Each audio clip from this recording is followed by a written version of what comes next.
अस्सलाम वालेकुम, खुश आमदेद मेरे चैनल एन इल्म पर। मैं पिछले साल से अपने घर में सोलर सिस्टम लगवाने का प्लान कर रहा था।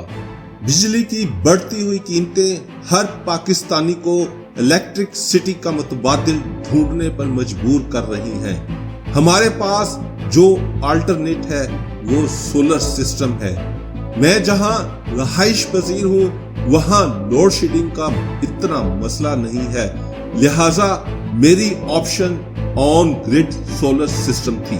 मगर कुछ मार्केट्स का विजिट और इंस्टॉलर से बात करने के बाद भी मुझे मेरी तसल्ली के मुताबिक एक क्लास के पैनल्स और इन्वर्टर नहीं मिल पा रहे थे।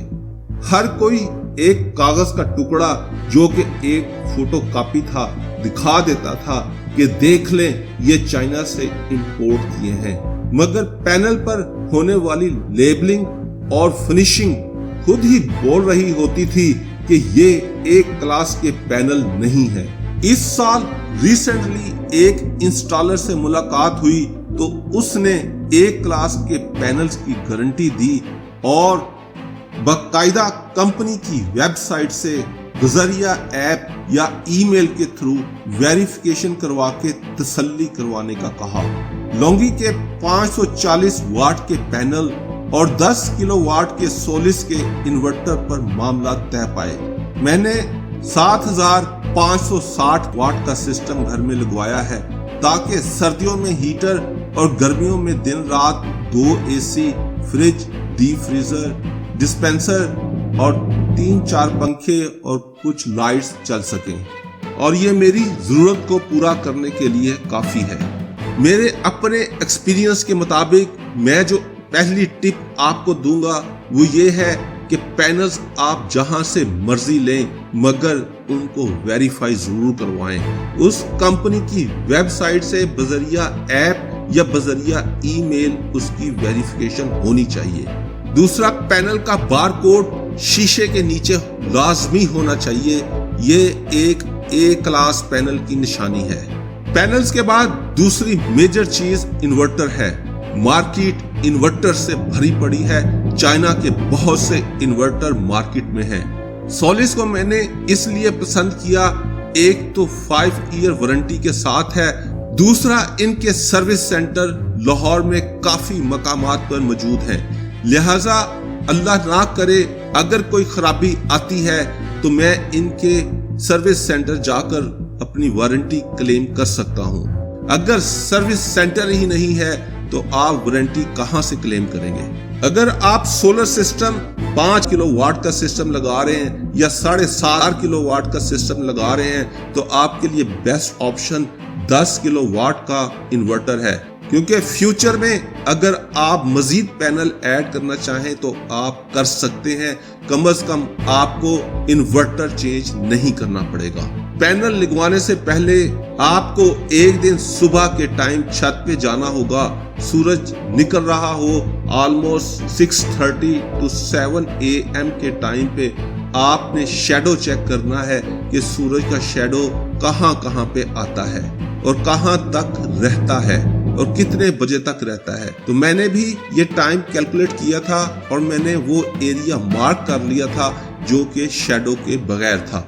इसी तरह इवनिंग टाइम पे भी आपने जो भी शैडो कास्ट हो रहा है, चाहे वो वाटर टैंक का है, ममटी है या कोई भी नेबर्स की वॉल्स हैं उनका शैडो आ रहा है, तो वो आपने एरिया मार्क कर लेना है।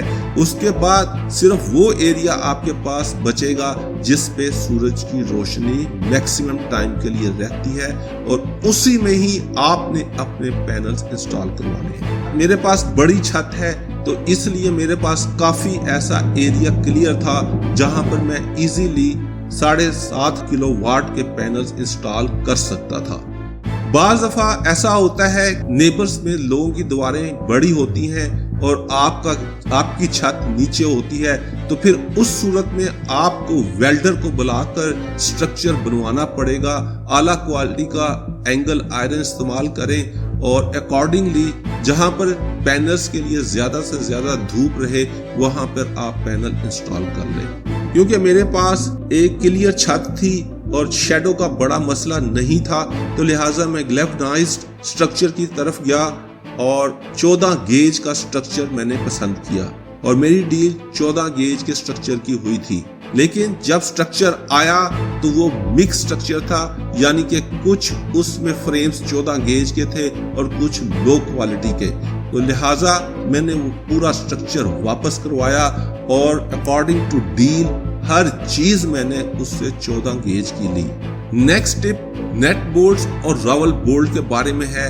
کوشش کریں کہ آپ سٹین لیس سٹیل یعنی کہ ایس کے نیٹ بولٹس اور راول بولٹ استعمال کریں، کیونکہ جب اس سٹرکچر پہ وزن پڑے گا تو عام نٹ بولٹس جو ہیں وہ بینڈ ہو جائیں گے، اس بوجھ کو لانگ ٹرم کے لیے سہارا نہیں دے سکیں گے۔ میں نے ایک فریم پہ 3 پینل انسٹال کروائے ہیں، یہ تقریباً 80 kg کا وزن بنتا ہے اور ایک اچھا خاصا وزن ہے۔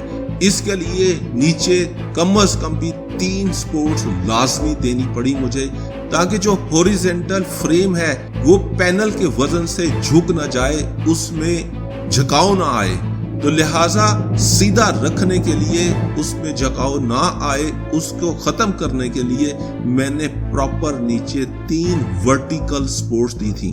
اگر پینل لگانے کے بعد آپ کے ہاریزونٹل فریم میں جھکاؤ آ رہا ہے تو آپ یقین کریں کہ مستقبل میں یہ جھکاؤ مزید بڑھے گا، اور پھر آپ کو کچھ ہی عرصے بعد اس کے نیچے ایک سپورٹ ایڈ کرنی پڑے گی تاکہ اس جھکاؤ کو آپ روک سکیں، اور یہ آپ کا ایک ایکسٹرا خرچہ ہوگا، تو لہٰذا یہ چیز آپ انسٹالر سے پہلے ہی کھول لیں۔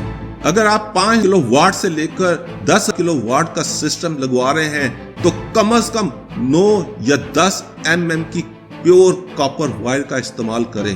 اگر بڑا سسٹم ہے تو پھر آپ کو 12 سے 16 mm کی پیور کاپر وائر کا استعمال کرنا چاہیے۔ ٹینٹ کوٹڈ کاپر وائر مت لگوائیں۔ نیٹ میٹرنگ کروانے کے لیے یعنی کہ گرین میٹر لگوانے کے لیے آپ کو 2 ارتھنگ کروانی پڑتی ہیں، ایک AC اور ایک DC، جس کے لیے 2 بور ہوتے ہیں، اور دونوں بور کم از کم بھی 90 فیٹ سے لے کر 100 فیٹ تک ہوں گے، اور دونوں بور کے درمیان ڈسٹنس آپ کم از کم 10 فیٹ کا رکھیں گے۔ میں نے جب گھر بنایا تھا تو میں نے AC کی ارتھنگ پہلے ہی کروا لی تھی، تو لہٰذا میری صرف ایک ارتھنگ ہوئی ہے، وہ DC ارتھنگ ہے، جو کہ میں نے AC ارتھنگ سے 10 فیٹ کے فاصلے پر کروائی تھی۔ ارتھنگ کے لیے 1 انچ موٹائی کا اور 1 میٹر لمبا کاپر راڈ استعمال ہوا، اور ساتھ ہی 10 mm کی پیور کاپر ارتھنگ وائر استعمال کی گئی ہے۔ جب بورڈ میں یہ راڈ ڈالتے ہیں اس کے ساتھ ہی کیمیکل لازمی ڈلوائیں۔ لان سے لے کر چھت تک 10 mm کی پیور ارتھنگ کاپر وائر کا استعمال کیا ہے، جو کہ پینلز تک آئی ہے۔ چھت پر وائرز لانے کے لیے ایک پراپر طریقے سے دیوار کے ساتھ ساتھ آپ پائپ بچھوائیں اور نیٹ اینڈ کلین کام کروائیں، اس کو درمیان سے شارٹ کٹ نہ مارنے دیں، ورنہ تھیڑے لگنے سے آپ کا پائپ بھی ٹوٹے گا، آپ کا نقصان بھی ہوگا۔ ارتھنگ کے لیے جو وائر استعمال کرتے ہیں وہ آپ بڑے گیج کی، اچھے گیج کی بھی استعمال کر سکتے ہیں، آپ پہ ڈیپینڈ کرتا ہے۔ پینل انسٹال ہونے کے بعد اور ان کی وائرنگ ہونے کے بعد تاروں کو کھلا مت چھوڑیں، ایک پراپر طریقے سے ان کو ٹائی کروائیں اور نیٹ اینڈ کلین کام کروائیں۔ انورٹر لگوانے سے پہلے آپ اس کی لوکیشن ڈیسائیڈ کر لیں کہ آپ نے انورٹر کہاں پہ لگوانا ہے۔ سولر پینل سے انورٹر تک کا فاصلہ جتنا کم ہوگا آپ کو اتنا ہی اچھا رزلٹ ملے گا۔ انورٹر لگانے سے پہلے کوشش کریں کہ بیک سائڈ پہ دیوار پر آپ لکڑی کا ایک بورڈ لگا لیں، اس کے اوپر آپ انورٹر انسٹال کریں، کیونکہ سم ٹائم ارتھنگ کا مسئلہ آ جاتا ہے اور ہلکا پھلکا شاک لگنے کا اندیشہ رہتا ہے۔ تو میں نے بھی پیچھے انورٹر لگانے سے پہلے لکڑی کا بورڈ لگوایا تھا۔ اب آ جائیں سب سے اہم مسئلے کی طرف، وہ ہے پیمنٹ کا مسئلہ۔ آپ نے کبھی بھی اس انسٹالر کو یا کمپنی کو پیسے پورے نہیں دینے ہیں۔ پینلز آئیں گے، آپ جتنی کاسٹ پینلز کی بنتی ہے وہ کیلکولیٹ کر لیں، اس میں سے 50,000 1 لاکھ روک کر پیسے دے دیں۔ اسی طرح فریمز آ جاتے ہیں तो फ्रेम्स के पैसे भी तकरीबन 5,000 4,000 रोक कर पैसे दे दें। तो आपने पैसे नीचे रखने हैं जब तक कि आप चीजों को चेक कर ना लें, लगवा ना लें, आपके पास पैसे नीचे होने चाहिए। 7.5 किलोवाट के सिस्टम के लिए नेट मीटरिंग की फीस 60,000 थी। इसमें आप खुद से ये अप्लाई नहीं कर सकते, ये आपका इंस्टॉलर ही कंपनी के थ्रू अप्लाई करेगा, क्योंकि यही रूल है। मेरे घर का पूरा सिस्टम लग चुका है, सिर्फ मैं नेट मीटरिंग का इंतजार कर रहा हूँ जो कि मेरे इंस्टॉलर ने अप्लाई कर दिया है। मेरे पैनल्स 2 स्ट्रिंग्स में लगाए गए थे, टोटल 14 पैनल हैं, 2 स्ट्रिंग्स बनी थी 7-7 की। तो एक पूरा दिन मैंने पैनल चलाए थे और उनकी जो जनरेशन थी सुबह से लेकर शाम तक फुल सनी डे में तकरीबन 24 या 23 यूनिट्स के करीब थी। अभी मैंने इंस्टॉलर के तकरीबन 70,000 रुपए देने हैं और यही मेरी उसके साथ डील थी कि वो पूरा सिस्टम नेट मीटरिंग के साथ लगवा के देगा, ऑन ग्रिड इसको चालू करेगा और पूरा उसको टेस्ट करवाएगा, फिर उसके बाद मैं उसको पेमेंट करूंगा। तो अब मैं नेट मीटरिंग का इंतजार कर रहा हूँ। मेरा ख्याल है कि ये जून के एंड तक नेट मीटरिंग हो जानी चाहिए, क्योंकि ये 2 से लेकर 3 महीने का प्रोसेस है और इसमें इतना कम से कम टाइम जरूर लगता है। तो वंस मेरा मीटर लगता है तो फिर मैं मजीद इसको अपडेट करूंगा। उम्मीद है मेरी ये वीडियो आपके लिए हेल्पफुल साबित होगी। अगर आपका कोई भी क्वेश्चन है तो आप कमेंट्स में पूछ सकते हैं।